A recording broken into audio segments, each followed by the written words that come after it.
Hello बच्चों, the question says spring balance measure of a body in air. Question में पूछा गया है कि हमारे पास जो स्प्रिंग बैलेंस है वो मेजर करता है of the body in air. Option number A actual weight of a body, option B apparent weight of a body, option C mass of a body and option D both mass and weight of a body.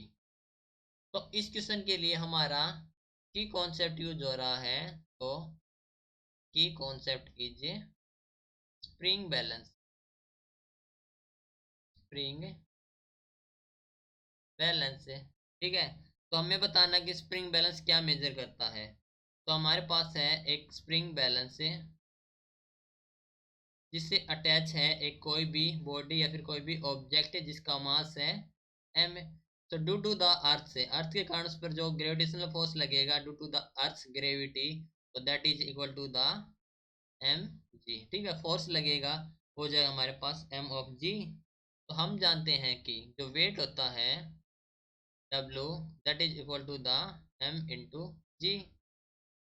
तो here जो spring balance है, spring balance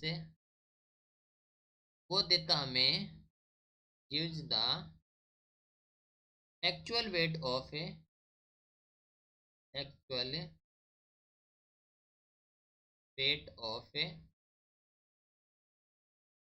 body या फिर an object है तो weight of a body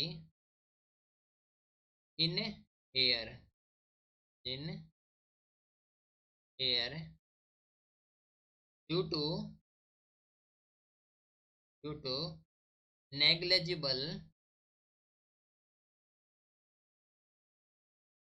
negligible upthrust of air, upthrust of air, ठीक है। तो हम कह सकते हैं कि जो स्प्रिंग बैलेंस है वो देता हमारे actual weight of a body, ठीक है। तो हम कह सकते हैं कि हमारे पास ऑप्शन नंबर ए है actual weight of a body, actual